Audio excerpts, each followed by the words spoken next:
What's up, y'all? Welcome into another edition. Well, actually, it's the first edition. I just realized I changed the name. Well, I didn't realize it. I realized it while I started talking, even though I knew I already named it before. But, anyways, Ethan's on vacation. If you guys have been paying attention, watching the past couple episodes. So that's why we didn't do Monday's post game. And I was thinking about not doing this one, but I wanted to get something out.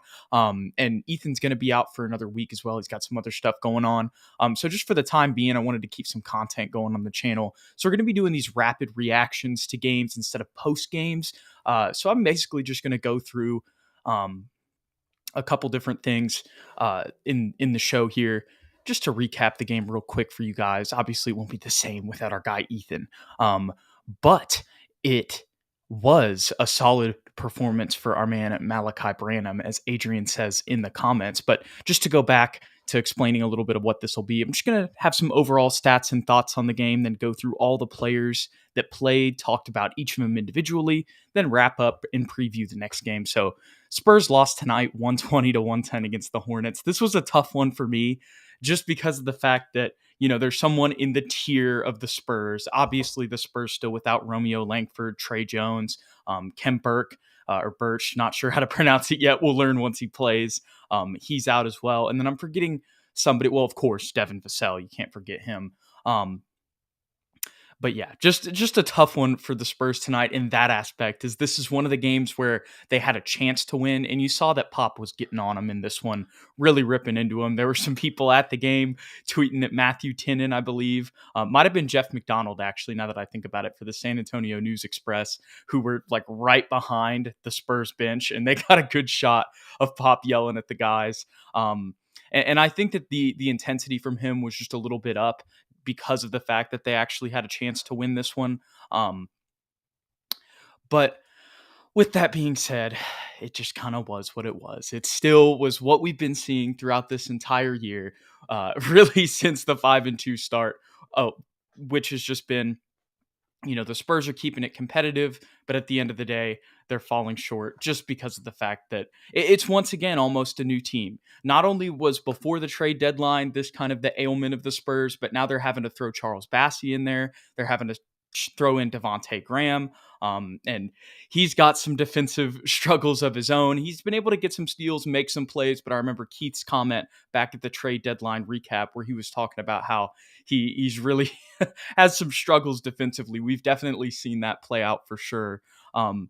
But getting into just some overall stats in this game, one that stood out a lot was the blocks. There were a lot of blocks from Nick Richards and Mark Williams tonight. 4 for Mark Williams and 5 blocks for Nick Richards. They really dominated in the post. Charles did his best to try to get some shots up, was able to get 11 boards, but went for 2 for 10, and a lot of that was because of the interior D there. Zach Collins really got bullied a lot, unfortunately, tonight. Was able to find 12 boards, get 5 assists, had 14. But we've really seen since he's come into that starting spot, his interior defense has gotten exposed a little. Obviously, still able to find some buckets. You love to see the 5 assists as well. But kind of the lack of physicality.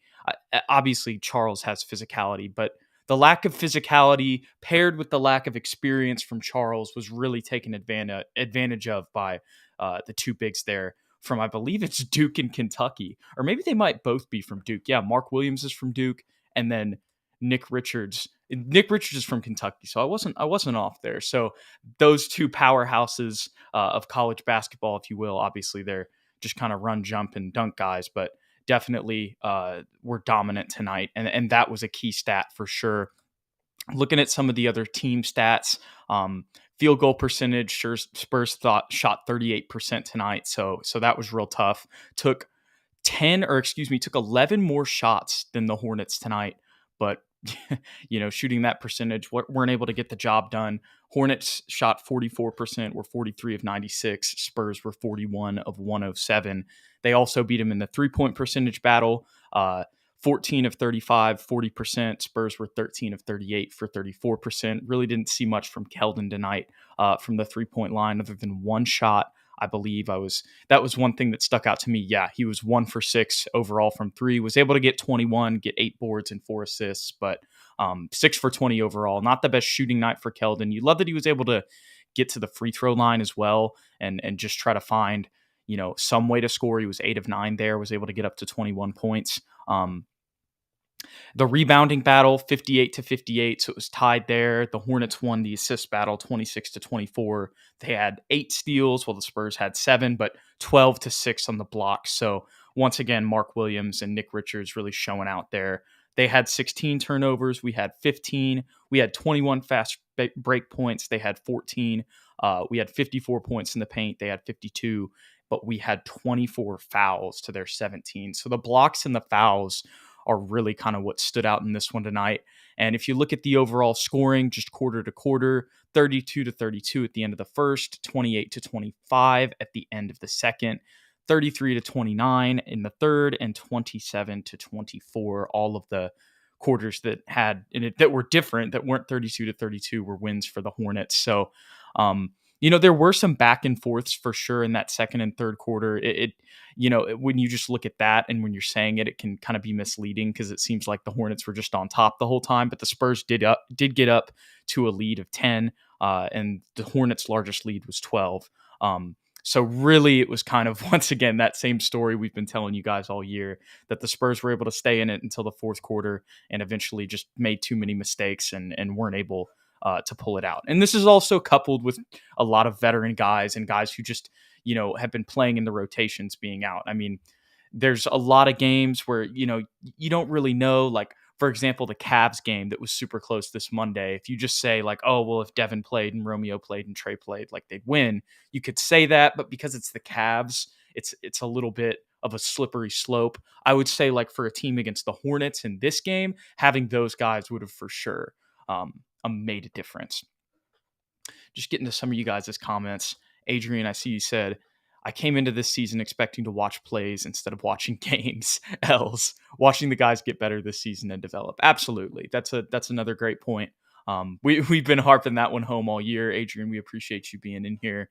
And that's really the keys. I was texting one of my friends tonight and I was like, just because, like we were talking about Pop's frustration earlier, my frustration was kind of there, as you guys saw at the beginning of the stream too, just because this is one that you felt like we had a chance to win. And it's like, us winning, it wouldn't really have affected the lottery odds that much because we're at the, they already have more wins than us anyway. And they're one of the bottom 3 teams in the league. But the main thing that you've got to remember is development. And let's talk about that a little bit. Obviously, Malachi Branham, I haven't talked about him enough yet with the game that he had tonight. 33 minutes, 10 of 14, 3 of 6 from 3, 23 points overall, 6 boards, 3 assists with a steal and a block. So far in the month of February, he trails only Paolo Banchero when it comes to just points in general for all rookies. Paolo Banchero has 15.6 right now. Malachi has 14.8. This is 4 straight games of double-digit scorings for him, and I believe 2 of them have been 20-plus. Malachi Branham has just continued to develop as the season has gone on. And really, he's looked the most comfortable over the stretch. Obviously, Sohan's coming back from injury. Again, he went 3 for 12 tonight. Wasn't his best game, but I don't feel like the Spurs did the best job either getting him involved. Did have 2 blocks, which is nice to see. But I think that kind of ties into, once again, the injury. We saw how he progressed after the other injury that happened earlier this year. Once he got comfortable, we saw him really get in rhythm. Then, of course, when that happens, he gets injured again. But Malachi has been able, to not get injured. Thankfully, that's kind of avoided him. The injury bug has. And to see his development, I mean, these are 3 first-round picks. He's still 19 years old. I'm super excited to see how he can develop. He's just a solid shooter. Really, I feel like the only thing he's just got so many skills in so many different areas. He can be a better defender, but offensively, it just feels like he's got all the skills. A super solid combo guard, can take people off the dribble and get buckets. He had a nice dunk off a backdoor cut. His off-ball movement is something that's gotten better. Y'all check out at SSPN on YT. I had some commentary on Twitter for tonight's games. Going to try to do some more live tweeting. I can't say enough about Malachi's development. Just a super exciting young player, and his development should definitely just make Spurs fans super happy. Talking about Keita Bates a little bit as well. He had 12 points tonight, 6 boards, 2 steals, 2 assists. The one thing that I've been kind of noticing through this injury stretch where he's got a lot of minutes is for as much as he does have like a ceiling, like he's never going to be, he's going to be a role player, right? Like we know that's what KBD is going to be. He just makes so little mistakes and, didn't have the most efficient night shooting tonight, was +5 in the plus minus. And that's because of the fact that he does all of his shots are good shots. He's really versatile and crafty around the rim because of his length. I've really noticed that since we've been giving him, around 30 minutes through this stretch where we've had a lot of guys who've been hurt. Um, and once again, want to harp on the fact that KBD is just a role player. Like I'm not trying to say he's going to be an all-star or anything, but I'm really curious to see if we can keep him around moving forward just because of it seems like Dom Barlow, we'll get to him too, but Sohan definitely has a higher ceiling than him. But I wonder if he stays in the Spurs roster and the Spurs plans moving forward, or if he ends up trying to get minutes elsewhere, just with those two young prospects kind of the same position. But we've been playing him a little bit at the three, during this injury stretch as well. So maybe there's a roster spot for him there, but he'd be somebody I'd like to keep around just because you can plug him in. He's not going to make mistakes, and he's going to go in and like he can get you a bucket sometimes, the easy bucket just under the rim, taking people off the dribble when you need it. Talking about Don Barlow, only had 6 minutes tonight, and that was in the first quarter, and didn't see any much of him afterwards. Not going to jump out on the stat sheet, but the one block that you also will see there, if you go look for it, was a big swat. I believe it was on Dennis Smith Jr., but it might have been on somebody else if I'm mistaken there. He looked solid in his minutes, made some mistakes, but I like the way he battled on the interior. And I think he's just going to be somebody that we're going to keep seeing minutes from for the Spurs moving forward. And really, when he came in, him and Charles Bassey were battling on the boards, and it ended up both having their struggles as the game progressed. But still love to see it from Charles, just the early good signs. But still a ways to go. But I like to see that Pop's giving him spot minutes here and there so he can develop in the league. Devontae Graham, not his best shooting night, found a way to get 10 points, had 4 assists. We've seen a lot from him coming in, but it's mainly all on the offensive end. I don't want to be too mean to Devontae here, but he definitely has his defensive struggles, but he finds a way to get a steal every night, even though he gets beat on some plays. Like he had a steal tonight. He had 2 steals in the Cavaliers game on Monday, I believe. It might have been a different one, but the point is that even though he does have his defensive struggles, he does the one thing that is kind of a caveat or a silver lining there is he finds his way into passing lanes though. So he's not, he does have some skills defensively, and that's in the steals department. Good distributor. You want him taking the shots that he's taking. Just didn't really fall tonight. Blake Wesley didn't make a shot tonight. 0 for 4 overall, 0 for 2 from 3 with 4 fouls as well. But just watching the game, it didn't seem too terrible. I know that sounds crazy, missed all of his shots, but it seems like he's getting things a little bit more with the system, knows where to go, knows when to pass, knows when to just set things up. He ended up being +3 in the plus minus tonight because he kind of just stayed in his lane, I would say. Obviously only 16 minutes and not too much to go off of. So the numbers don't mean like the greatest thing in the world. Like I don't want to put too much stock into the plus minus, but the reason he was +3 after going 0 for 4 and not really doing too much else in the stat sheet was because he was just coming out there and not trying to do too much, which is what we want from him. So it's not just like total turnovers and mistakes, which we've kind of seen at the beginning of this little injury, since the beginning of the injury stretch where we've brought him up from the Austin Spurs. So I know that Blake's moving at a slower pace than Jeremy and Malachi, and even you could say Don Barlow with some of the tape that he's put up recently.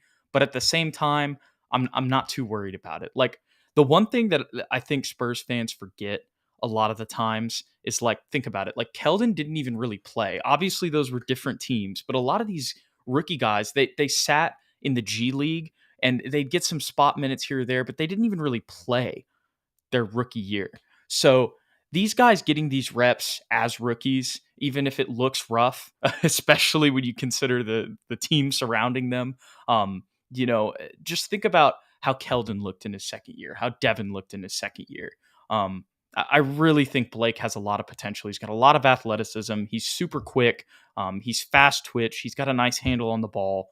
I just think he's really dynamic driving to the rim. He's going to get the jump shot down. It's going to take some time. And like I said, I think as the season's progressed, we can agree that he's a little bit more raw than Malachi and Jeremy. But I still have hope for Blake Wesley. Don't be too discouraged by the way he's been playing in the stretch. I think he's looked more comfortable the more reps he's gotten.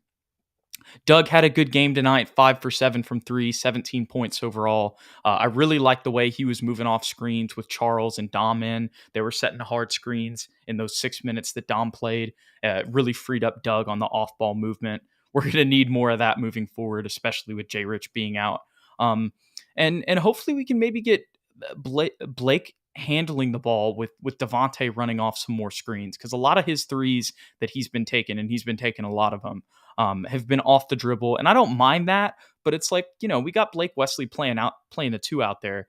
You might as well let him do some point guard duties, because we know Devontae can definitely, you can throw him in some floppies and get some good plays going with Devontae with him as a shooter. Had 30 in his Spurs debut. I'm excited to talk to Ethan about that when we see him next. But anyways, I appreciate you guys hanging out for this Spurs rapid reaction tonight against the Charlotte Hornets. It was a little all over the place because I'm missing my partner, Ethan. It had been a while since I'd done the solo show, so apologies for that. But thank y'all for hanging out. Go Spurs, go. We'll see what happens in the next one. The Spurs are going to be matching up with the Mavericks tomorrow night. And then we'll have Friday off, and then they'll go to Utah to start next week. They'll play them Saturday and Tuesday. They'll stay in Utah the whole time. So that's probably when you'll see me and Ethan, is next Tuesday. I might be in here for Thursday and Saturday as well. We'll see what happens with my schedule. But the Spurs continue a long L streak. The last win was against Brooklyn on January 17th. So almost a month without a win here for the Spurs. Let me count this up. 1, 2, 3, 4, 5, 6, 7, 8, 9, 10, 11, 12, 13, 14 straight losses for the San Antonio Spurs on the Wembanyama train. Sorry, I just saw some of y'all's comments. I was in there just kind of talking. But want to get to these before I leave. Connor McLeod said, any idea how much is Devin Vassell's extension this offseason? We'll have to see. I would say that if we do sign him to an extension this offseason, which I hope we do, it's going to be in that Keldon range, around $20 million per year. That's what I'd say. Connor also says that Wesley is really good. So you can see the potential through the struggles, Connor. I love it. And yeah, after this week, the Spurs will not, or no, you got it, Adrian. I'm sorry. I don't know why I thought it was tomorrow that the Spurs were playing. We're going to the All-Star break. I'm all over the place, like I said. So yeah, we'll be back after the All-Star break, but you should see a live from me and Ethan for sure after this weekend. I kind of previewed that on the trade deadline live, where we'll just kind of dive deep into the future of the Spurs, what we've seen from Devontae Graham, Charles Bassey signing a 4-year contract. And we appreciate y'all once again. So thanks for hanging out tonight. Definitely hit that like button below, hit the subscribe button as well. If you want to stay updated with the show, follow us on Twitter at SSPN on YT, at Jude McLaren, and at Ethan_Quintero. Bus show. We appreciate y'all. We'll catch you on the next one. Go Spurs, go.